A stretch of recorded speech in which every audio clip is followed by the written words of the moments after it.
Hello എല്ലാവർക്കും നമസ്കാരം. പുതിയൊരു വീഡിയോയിലേക്ക് സ്വാഗതം. നമുക്കിന്ന് ഈ വീഡിയോയിലൂടെ നിയോ ഹെക്ഷർ ഓയിലിൻ തിയറം എന്താണെന്ന് മനസ്സിലാക്കാം. നമുക്ക് വീഡിയോയിലേക്ക് കിടക്കാം. നിയോ ഹെക്ഷർ ഓയിലിൻ തിയറം നമുക്കിത് എന്താണെന്ന് നോക്കാം. The Neo-Heckscher-Ohlin theorem is an extension of the traditional Heckscher Ohlin theory. അതായത് ട്രഡീഷണൽ ആയിട്ടുള്ള ഹെക്ഷർ-ഓലിൻ തിയറിയുടെ ഒരു എക്സ്റ്റൻഷൻ ആയിട്ടാണ് ഈ തിയറി വരുന്നത്, നിയോ ഹെക്ഷർ-ഓലിൻ തിയറം വരുന്നത്. ഇതൊരു ഇൻ്റർനാഷണൽ ട്രേഡിലാണ് ഈ തിയറി ഫോക്കസ് ചെയ്യുന്നത്. Which explains the patterns of trade between countries based on differences in factor endowment. അതായത് ഫാക്ടർ എൻഡോമെൻറ്റിൽ ഡിഫറൻസ് ഉള്ള രാജ്യങ്ങൾ തമ്മിലുള്ള ട്രേഡാണ് ഇത് ഫോക്കസ് ചെയ്യുന്നത്. അത് ഫാക്ടർ എൻഡോമെൻറ്റ് നമുക്കറിയാം, ലേബർ, ക്യാപിറ്റൽ, ലാൻഡ്, ഇതിലൊക്കെ ഡിഫറൻസ് ഉള്ള രാജ്യങ്ങൾ തമ്മിലുള്ള ആ ട്രേഡ്, ആ ഇൻ്റർനാഷണൽ ട്രേഡിലാണ് ഈ തിയറി ഫോക്കസ് ചെയ്യുന്നത്. നമുക്ക് ട്രഡീഷണൽ ഹെക്ഷർ-ഓലിൻ തിയറം ചുരുക്കി ഒന്ന് മനസ്സിലാക്കാം. The traditional Heckscher Ohlin theory states that countries export goods, അതായത് രാജ്യങ്ങൾ എക്സ്പോർട്ട് ചെയ്യുന്നത് ഏത് ഗുഡാണ്? That use their abundant factors of production intensively. അതായത് അവർക്ക് ധാരാളമുള്ള ഫാക്ടേഴ്സ് ഓഫ് പ്രൊഡക്ഷൻ കൂടുതലായിട്ട് ഉപയോഗിക്കുന്ന രീതിയിലുള്ള അത് ഉപയോഗിച്ചുകൊണ്ടുള്ള ഗുഡ്സാണ് അവർ എക്സ്പോർട്ട് ചെയ്യുന്നത്. ഓക്കെ, എന്നാൽ രാജ്യങ്ങൾ ഇമ്പോർട്ട് ചെയ്യുന്നത് എങ്ങനെ ഉള്ളതായിരിക്കും? Countries import goods that use their scarce factors of production intensively. അവർ പരിമിതമായിട്ടുള്ള ഫാക്ടേഴ്സ് ഓഫ് പ്രൊഡക്ഷൻ വെച്ച് പ്രൊഡ്യൂസ് ചെയ്യുന്ന ഉൽപ്പന്നങ്ങൾ അവരെന്ത് ചെയ്യും? അത് സേഫാക്കി വെച്ചുകൊണ്ട് അവർ ഇമ്പോർട്ട് ചെയ്യാൻ നോക്കും, അവർ പരിമിത സ്കേഴ്സ് ആയതുകൊണ്ട്. ഇതാണ് ട്രഡീഷണൽ ഹെക്ഷർ-ഓലിൻ തിയറി പറയുന്നത്. ഫോർ എക്സാമ്പിൾ, നമുക്ക് ഇതിൻ്റെ ഒരു ശരിയായിട്ടുള്ളൊരു ഉദാഹരണം നോക്കാം. എ ലേബർ അബുണ്ടൻറ്റ് കൺട്രി, ഇഷ്ടംപോലെ ലേബർ ഉള്ള ഒരു രാജ്യമാണെന്നുണ്ടെങ്കിൽ അവിടെ ഫാക്ടർ എൻഡോമെൻറ്റ് എന്ന് പറയുന്നത് ലേബറാണ്, അവർ കൂടുതലായിട്ടുള്ള ലേബറാണ്. അപ്പം will export labour intensive goods. അപ്പോൾ അവർ ലേബർ ഇൻറ്റൻസീവ് ആയിട്ടുള്ള ലേബറിനെ വെച്ച് പ്രൊഡ്യൂസ് ചെയ്തിട്ടുള്ള ഗുഡ്സ് അവർ എന്ത് ചെയ്യും? എക്സ്പോർട്ട് ചെയ്യും. എന്നാൽ ക്യാപിറ്റൽ അബുണ്ടൻ്റ് ആയിട്ടുള്ള കൺട്രി ആണെന്നുണ്ടെങ്കിലോ will export capital intensive good, അത് കൂടുതൽ ക്യാപിറ്റൽ മെഷീനറി വെച്ച് പ്രൊഡ്യൂസ് ചെയ്ത ഗുഡ്സ് അവർ എക്സ്പോർട്ട് ചെയ്യും. ഇതാണ് എൻ്റെ ഉദാഹരണം. ഇനി നമുക്ക് നിയോ ഹെക്ഷർ-ഓലിൻ തിയറത്തിലേക്ക് വരാം. The neo Heckscher Ohlin theorem modifies or builds on the traditional framework. അത് ട്രഡീഷണൽ ഫ്രെയിം വർക്കിൽ ഒന്ന് മോഡിഫൈ ചെയ്തിട്ടാണ് ഇത് വന്നേക്കുന്നത്. By addressing some of its limitations and assumption. അതായത് അതിലെ ചില ലിമിറ്റേഷൻസ്, ചില പോരായ്മകളും ചില അസംഷൻസൊക്കെ അഡ്രസ്സ് ചെയ്തുകൊണ്ട് അതിനെ അഭിമുഖീകരിച്ചുകൊണ്ടാണ് ഇത് വന്നിരിക്കുന്നത്. Okay, it introduces the following enhancements or consideration. ഞാൻ ഇനി പറയാൻ പോണ കൺസിഡറേഷൻ, പരിഗണനകളാണ് ഈ നിയോ ഹെക്ഷർ-ഓലിൻ്റെ കാര്യത്തിൽ വരുന്നത്. ഒന്നാമത്തത് role of technology and productivity. ടെക്നോളജിയുടെ പങ്കും സാങ്കേതികവിദ്യയുടെ പങ്കും പ്രൊഡക്ടിവിറ്റിയും ആണ് ഇതിൽ പറയുന്നത്. അതെന്ന് വെച്ച് കഴിഞ്ഞാൽ the neo Heckscher Ohlin model considers differences in technology across countries. അതായത് രാജ്യങ്ങൾക്കിടയിലുള്ള ടെക്നോളജിക്കലായിട്ടുള്ള ഡിഫറൻസ് ഉണ്ട്, അത് ഇതിൽ പരിഗണിക്കുന്നുണ്ട്. ഓക്കെ, എന്ന് വെച്ച് കഴിഞ്ഞാൽ it recognises that even with identical factor endowment, അതായത് ലാൻഡ്, ലേബറിൻ്റെയൊക്കെ അളവ് രണ്ട് രാജ്യങ്ങൾ തമ്മിൽ ഒരേ അളവിലാണ്, ഏതാണ്ട് ഒരേ കണക്കാണെന്നുണ്ടെങ്കിലും ഈ ടെക്നോളജിയിൽ ഡിഫറൻസ് വരുമ്പോഴത്തേക്ക് അവിടെ വ്യത്യാസം വരും. അതായത് differences in productivity and technological advancements can lead to trade. അപ്പം ഇതേ ഒരുപോലുള്ള ഫാക്ടർ എൻഡോമെൻ്റ് ആണെന്നുണ്ടെങ്കിലും ഈ ടെക്നോളജിക്കലായിട്ടുള്ള ഡിഫറൻസ് അപ്പോഴത്തേക്ക് അവിടെ അത് മാത്രമല്ല പ്രൊഡക്ടിവിറ്റിയിലുള്ള ഡിഫറൻസും ട്രേഡിലേക്ക് നയിക്കുന്നു. ഓക്കെ, ഈ കാര്യങ്ങൾ ഇതിൽ ഉൾപ്പെടുന്നുണ്ട്.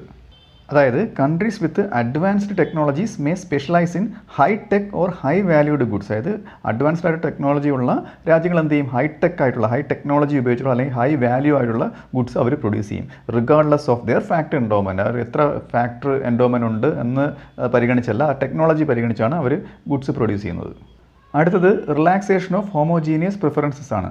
അതെന്ന് പറയുന്നത് the traditional Heckscher Ohlin model assumes identical consumer preferences across countries. അത് രാജ്യങ്ങൾ തമ്മിൽ ഐഡൻറ്റിക്കൽ ആയിട്ടുള്ള കൺസ്യൂമർ പ്രിഫറൻസസ് ആണ്, ഒരേ രീതിയിലുള്ള കൺസ്യൂമേഴ്സ് പ്രിഫർ ചെയ്യുന്ന ഒരേ രീതിയിലുള്ള ഗുഡ്സ് ആയിരിക്കുമെന്നാണ് ട്രഡീഷണൽ ആയിട്ടുള്ള ഈ മോഡൽ പറയുന്നത്. എന്നാൽ the neo Heckscher Ohlin theorem relaxes this assumption. ഈ അസംഷന് റിലാക്സസ് എന്ന് വെച്ചാൽ അത് ഇല്ലായ്മ ചെയ്യുന്നുണ്ട്. എങ്ങനെയാണ്? Allowing for variations in consumer taste and preference. അതായത് കൺസ്യൂമർ ടേസ്റ്റിലും പ്രിഫറൻസിലൊക്കെ വേരിയേഷൻസ് ഉണ്ടാകും എന്ന് ഈ തിയറിയുടെ, അതായത് നിയോ ഹെക്ഷർ-ഓലിൻ തിയറി പറയുന്നുണ്ട്. Which influence trade patterns. അത് ടേസ്റ്റ് ആൻഡ് പ്രിഫറൻസസിലുണ്ടാകുന്ന ഈ ഡിഫറൻസ് എന്ന് പറയുന്നത് ട്രേഡ് പാറ്റേണിനെ ബാധിക്കുന്ന ഒന്നാണ്. അടുത്തെന്ന് പറയുന്നത് factor mobility and trade restrictions ആണ്. ഫാക്ടർ മൊബിലിറ്റി എന്ന് വെച്ചാൽ it refers to the ease with which the factors of production. അതായത് നമ്മൾ ലാൻഡ്, ലേബർ, ക്യാപിറ്റൽ, എൻ്റർപ്രണർഷിപ്പ് ഇങ്ങനെയുള്ള ഫാക്ടേഴ്സ് ഓഫ് പ്രൊഡക്ഷൻസ് നമുക്ക് മൂവ് ചെയ്യാൻ പറ്റുന്നത്, എത്ര ഈസി ആയിട്ട് മൂവ് ചെയ്യാൻ എന്നുള്ളത്, അത് can move or be relocated across different sectors, അല്ലെങ്കിൽ ഡിഫറെൻറ്റ് സെക്ടേഴ്സിൽ അല്ലെങ്കിൽ ഡിഫറെൻറ്റ് റീജിയൻസിൽ അല്ലെങ്കിൽ ഡിഫറെൻറ്റ് എക്കണോമിക്സിൽ മറ്റ് രാജ്യങ്ങളിലേക്ക് എങ്ങനെ മൂവ് ചെയ്യാന്നുള്ളതാണ് ഫാക്ടർ മൊബിലിറ്റിയിൽ വരുന്നത്. അല്ലെന്ന് അടുത്തതെന്ന് പറയുന്നത് ട്രേഡ് റെസ്ട്രിക്ഷൻ. നമുക്കറിയാം ടാരിഫ്, എംബാഗോ, കോട്ട അങ്ങനെയുള്ള സാധനങ്ങൾ. അപ്പം ഈ രണ്ട് കാര്യങ്ങൾ ഇതിൽ എങ്ങനെയാണ് എടുത്തേക്ക് നോക്കാം. അത് the neo model incorporates factors like imperfect factor മൊബിലിറ്റിയാണ്. അതിൽ പെർഫെക്റ്റ് ആയിട്ട് ഫാക്ടേഴ്സ് മൂവ് ചെയ്യാൻ പറ്റത്തില്ലെന്നാണ് ഇവർ പറയുന്നത്. അത് മാത്രമല്ല ട്രാൻസ്പോർട്ടേഷൻ കോസ്റ്റ് ഇവർ ഉൾപ്പെടുത്തുന്നുണ്ട്. ആൻഡ് ട്രേഡ് ബാരിയേഴ്സ്, ഞാൻ നേരത്തെ പറഞ്ഞ ടാരിഫ്, കോട്ടയൊക്കെ ഇവർ ഇതിൽ എടുക്കുന്നുണ്ട്.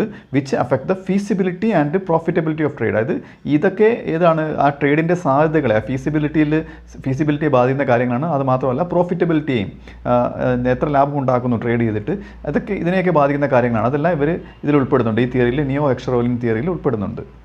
അടുത്തത് ഡൈനാമിക് എൻഡോമെൻറ്റ്സ് ആണ്. ഡൈനാമിക് നമുക്കറിയാം മാറുന്ന, അതായത് instead of static factor endowment, അതായത് സ്ഥിരമായിട്ട് മാറാൻ നിൽക്കുന്ന ഫാക്ടർ എൻഡോമെൻറ്റിന് പകരം the neo Heckscher Ohlin theorem considers that countries endowments can change over time. അതായത് കൺട്രിയുടെ ലാൻഡ്, ലേബർ ഇങ്ങനെയുള്ള ഫാക്ടർ എൻഡോമെൻറ്റ് ചേഞ്ച് ചെയ്തുകൊണ്ടിരിക്കും.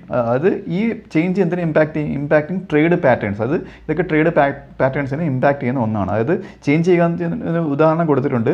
ത്രൂ ക്യാപിറ്റൽ അക്യുമുലേഷൻ, അത് ക്യാപിറ്റൽ അക്യുമുലേറ്റ് ചെയ്യുമ്പോഴത്തേക്ക് ഓർ കൂടുതൽ ട്രേഡ് നടക്കും. അല്ലെന്നുണ്ടെങ്കിൽ ഡെമോഗ്രാഫിക് ഷിഫ്റ്റ്സ് വരുമ്പോഴത്തേക്ക്, അതായത് പോപ്പുലേഷൻ ഇൻക്രീസ് ഡിക്രീസ് ഒക്കെ വരുമ്പോഴത്തേക്ക് കൂടുതൽ ചേഞ്ച് ഉണ്ടാവും. അതെല്ലാം ഡൈനാമിക് ഇൻ നേച്ചറാണ്.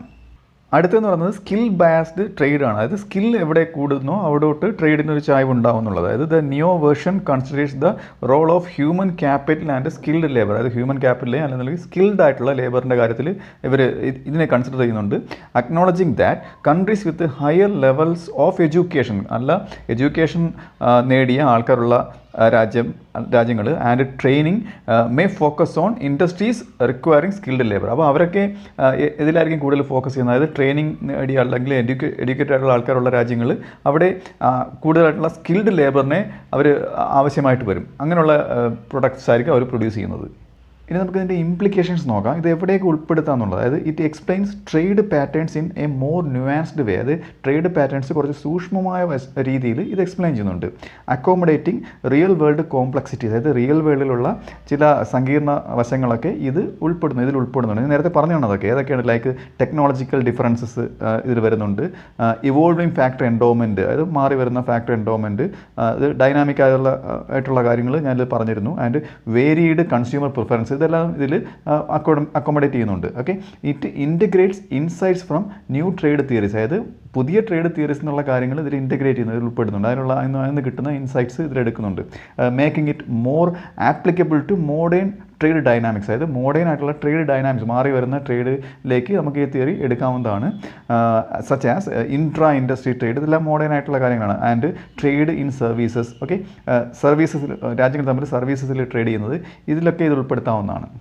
ഇൻ സമ്മറി, അത് ചുരുക്കി പറഞ്ഞു കഴിഞ്ഞാൽ the neo Heckscher Ohlin theorem builds upon the original model to better explain the complexity. അതായത് ഈ കോംപ്ലക്സിറ്റീസ്, ഈ സങ്കീർണ വശങ്ങൾ കൂടുതൽ എക്സ്പ്ലെയിൻ ചെയ്യുന്നതിന് ഈ പഴയ നിയോ ഹെക്സർ ഓവലിൻ, അതായത് ട്രഡീഷണൽ ആയിട്ടുള്ള നിയോ ഹെക്സർ ഓവലിൻ്റെ ആ ഒരു പോരായ്മകളൊക്കെ പരിഹരിച്ചുകൊണ്ടാണ് ഇതെടുക്കുന്നത്. ആ ഒരു കുറച്ച് സങ്കീർണതകളൊക്കെ ഇതിൽ ഉൾപ്പെടുത്തിയിട്ടുണ്ട്. Okay, of international trade by considering technology, അതായത് ഏതൊക്കെ പരിഗണിക്കുന്ന ടെക്നോളജി പരിഗണിച്ചിട്ടുണ്ട്, പ്രിഫറൻസസ്, കൺസ്യൂമേഴ്സിൻ്റെ പ്രിഫറൻസസ് ആൻഡ് ഡൈനാമിക് ഫാക്ടേഴ്സ്, അതെല്ലാം പറഞ്ഞതാണ് in a globalised economy. Okay, ഇതെല്ലാം പരിഗണിക്കുന്നതാണ് ഈ തിയറം. അപ്പോൾ ഈ വീഡിയോ നിങ്ങൾക്ക് മനസ്സിലായെന്ന് വിശ്വസിക്കുന്നു. അടുത്ത വീഡിയോയുടെ മറ്റൊരു വിഷയമായി വീണ്ടും കാണാം.